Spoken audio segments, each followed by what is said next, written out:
里是哪里？这里是双溪的那个 U-Bike 站，这里车很多哦，大家可以看一下，这里车蛮多的哈。那我们今天来这边做什么？我们去年的5月4号办了一次快闪嘛，对啊，那现在过了快1年了，今天是3月16号，对。那我们来做一次那个三貂岭隧道的体检，好不好？好。我们看一下这一年有什么变化。那我们今天的出发点呢，就选在双溪这边。对。因为按理讲，三貂岭隧道的连通，它本来是应该会导入这个六条岭隧道那边的车流过来双溪，然后到牡丹，过去三貂岭。去猴硐，甚至到瑞芳，对，那带动整个东北角的自行车观光。那因为这个三貂岭隧道它变成以景点的方式在营运，相对的这个部分的那个效益一定是会受到大打折扣。对，那我们就从双溪骑去牡丹，然后进三貂岭隧道，对，然后沿途看过去。OK， 那就出发了。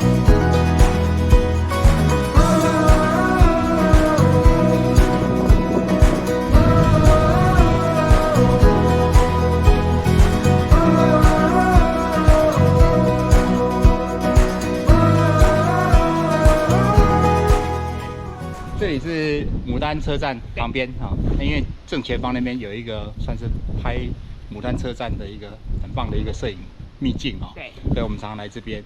那去年有一次来，那回程就看到这边2个牌子。对，左边你现在这边是剩下一个柱子。对，那右边呢上面写着三貂岭生态友善隧道。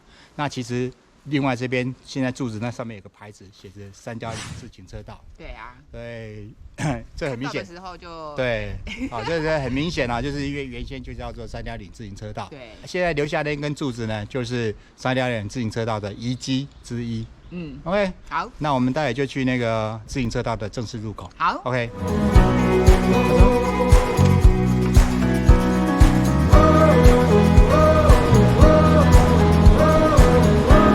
上面这个牌子啊，它三貂岭生态友善隧道，这个是改过的。原先就是三貂岭隧道自行车道，那底下这些是原来的，怎么看呢？你看一下这边，对啊，它现在贴一个那个贴纸，那底下它后面写的就是三貂岭隧道自行车道，前面有一些没有贴到的就会有出现。好，你觉得这个坡有没有15%？我觉得是有，啊，比他们的还陡。对，所以这是我们用签的，因为我们今天骑U-Bike。好 ，OK。这个坡啊，真的很陡。对，从牡丹。对。过来的话，我们用牵的没问题。对，但是呢，你如果说是从三貂岭那边过来，很多游客，对，会在这一边摔车。其实，一般你骑下来不会注意到左边，会注意到右边。这个没有在那个顺序，就是这个路顺上面不对。它应该是要设在对那边，对，应该要设在这边。右边。对。你看啊，这个虽然他们说会有厨房秀哈，不晓得还可以撑多久了哈。看一下这边哈，有没有？对啊，这个随便一碰，然后就掉了。对。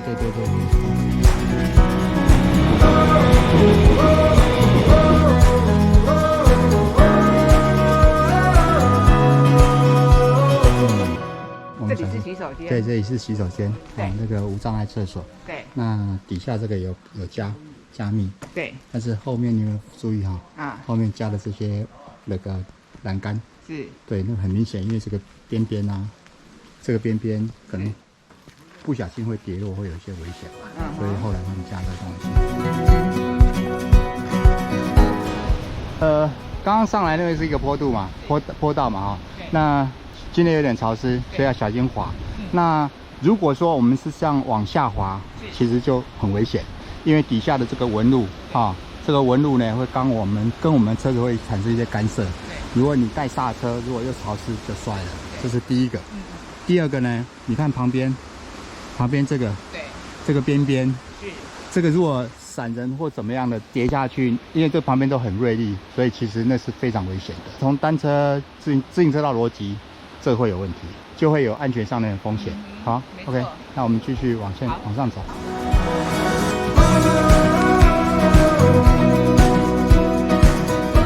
前方就是那个隧道口，那你旁边这边有一些这个，你看一下像这个，有没有？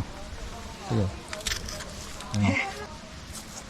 这都哎呦，按照市府的讲法啦，这个可以做防锈处理。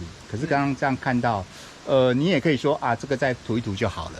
但是呢，我要讲说，这里其实是很容易下雨的地方。刚刚在那个落雨松秘境那边，那个地板其实是滑到都根本不能走，所以每一个地方的那个工程要因很多条件因地制宜。对，不管是用走的还是骑脚踏车，都事关安全。这样的工程作为是正确的吗？是适合的吗？这也是我们1年之后还要再来看的原因。对，因为我们希望可以好好的利用它，还要使用它。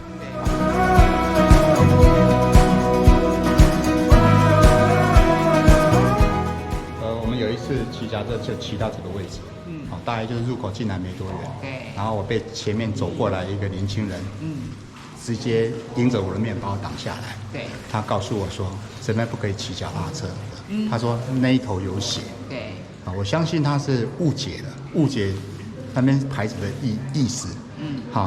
也就是说市府他把生态带进来，然后造成民众误解，以为我们骑脚踏车是不对的，是会干扰生态。我觉得这是一个令我非常非常生气的事情。这个号称是生态友善隧道，那你们看底下的这些，有啊，很友善啊。有啊，很友善。因为打了灯光之后，植物长出来了。对。那这样是对还是不对？从生态的角度，我不晓得。他既然改名生态的话，那这个东西要跟人家讲清楚。好。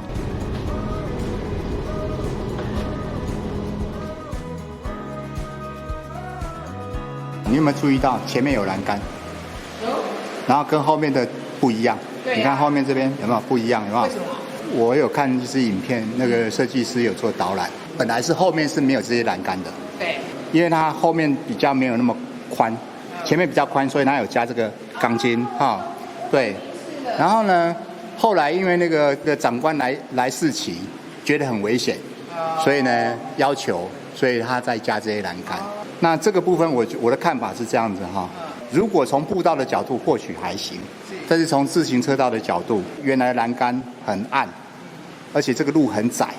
这个路呢，它外面写的3公尺宽，但是呢，实际上这个矮栏杆它是在那个3公尺之内，也就是实际上大概只有2.77公尺左右，也就是小于3米。那新北市政府呢说这是自行车与行人共用道路。按照规范，自行车与行人共用道路的宽度应该净宽要3米，也就是说，它这个净宽根本不符。那在这种情况之下，有人又有脚踏车，其实会产生很多的干扰，甚至会碰撞，那造成的风险就很大。所以，长官的要求加这栏杆，我觉得并不过分，是应该的。但是呢，根本上是在于设计，它本来应该是可以更大的。OK。我们现在从这边出来，然后这边还有一个隧道我转过来让大家看一下，这边还有一个隧道。我跟大家解释一下，我们知道的三蛟岭旧隧道，它其实是有2个隧道，一边是三蛟岭隧道，另外这边叫做三爪子隧道。那为什么要提这件事情呢？因为呢，我们刚刚在那个三蛟岭隧道里面，很明显看到快接近出口这边，本来新闻画面有很多的蝙蝠。但是现在已经都没有了。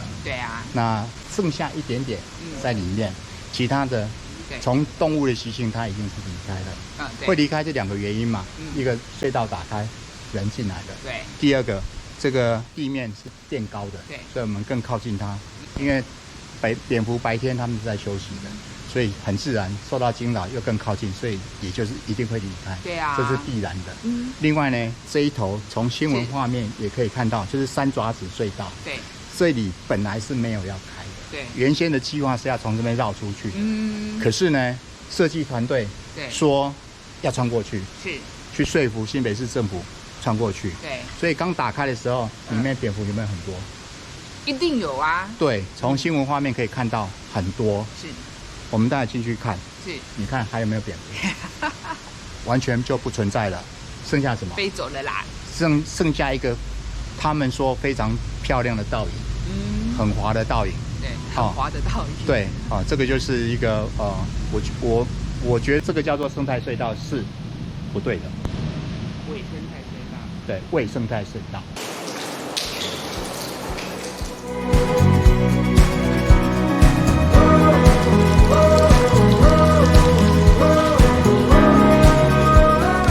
它这个因为是人工积水啊，所以它一定要定期来刷。对。那会用什么刷？漂白水。漂白水效果最好是。好，这里没有定期刷的话，会非常非常的湿滑。对，会，你看这样看过去就厚厚有一层啊。如果你的鞋穿不对，就会很惨。我们看到后方啊。那个很多人坐在那边啊，那其实是单车架。真的哦，这是单车架哦。对啊。这个不是给就是走累的游客休息的地方吗？因为事实上呢，我们的单车也不太敢放在上面，因为怕轮胎受损。那从合理的角度，如果这是步道，这里当座位是应该的。要啦，其实必须的。对。3点多公里嘛。对。对啊，那一家老小就是从牡丹这样子走过来，其实也真的很累啊。是啊。对啊。那这个休息区不为过啊。对啊，你看一下这个底下那个螺帽。哦，有没有？这个螺帽的会有一点点，不晓得啦。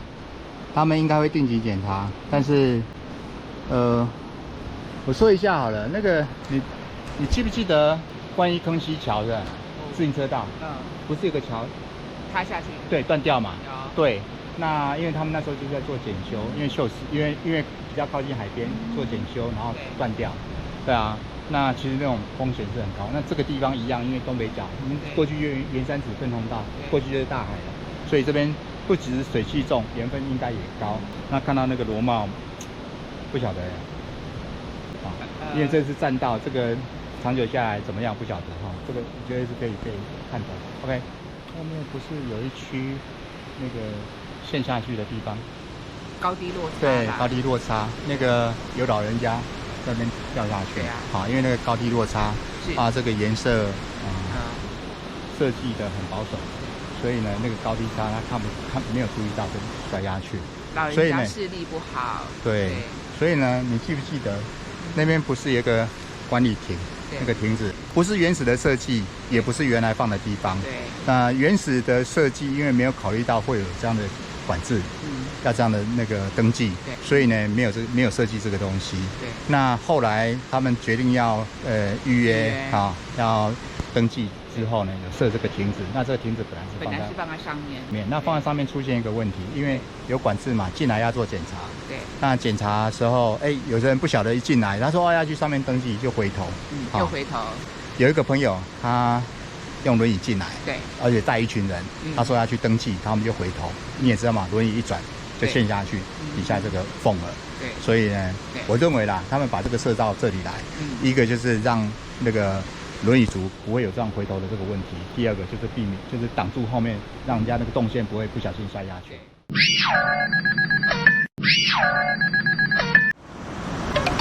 看一下掉在哪边，我看一下哈，这边这边橘色的那个嘛可是装起来也有可能坏掉啊。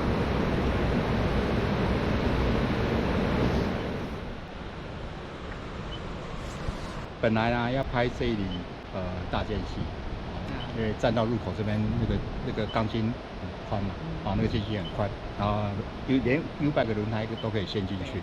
结果临时遇到一个状况，就是有民众。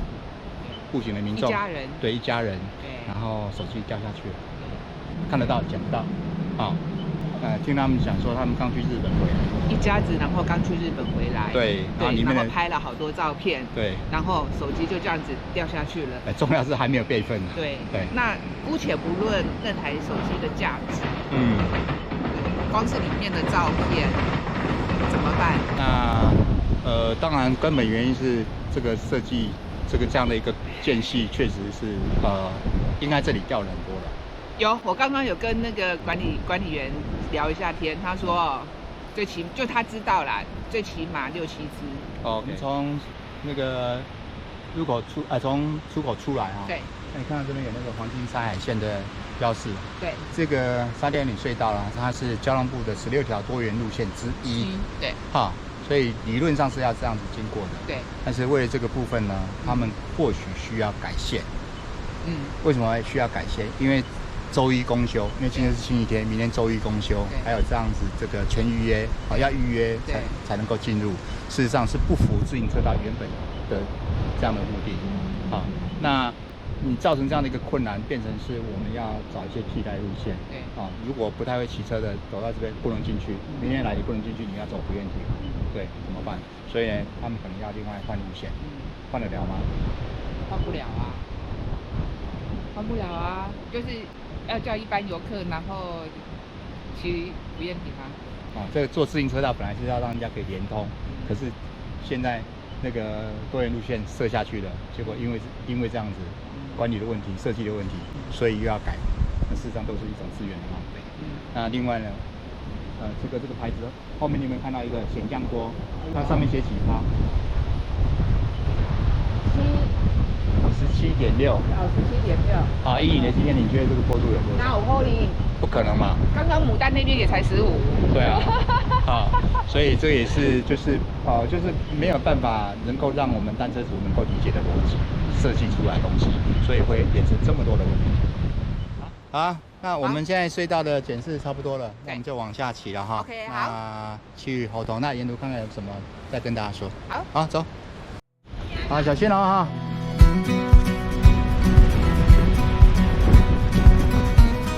来看这个牌子，这边这个牌子，为什么要连这边？啊，这里，你看啊，因为其实我比较有关注到自行车的这个事物嘛哈，然后呢，我知道我们刚刚不是讲黄金山以前有经过这边，对，所以这边本来是有个牌子的，对，然后现在变成这个，但是呢，其实那牌子还在哪边你知道吗？太扯了啦，在后面这边，躲在后面了哈，在这里。在这里有没有看到？有没有在这边装这个的人哈，或是不晓得，就是用原来这一根，然后就一转，然后那个就转到后面去了。好。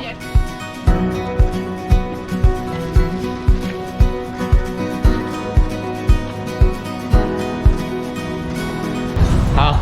我们一路呢，从双溪，然后到牡丹，然后过三角岭隧道，对，来到猴硐，这里是猴硐游客中心。对，那我们今天的三角岭隧道的检视呢，年度检视，到这边算告一个段落。对，那5月3号，礼拜6，大家一起来快闪，等你哦，拜拜，拜拜。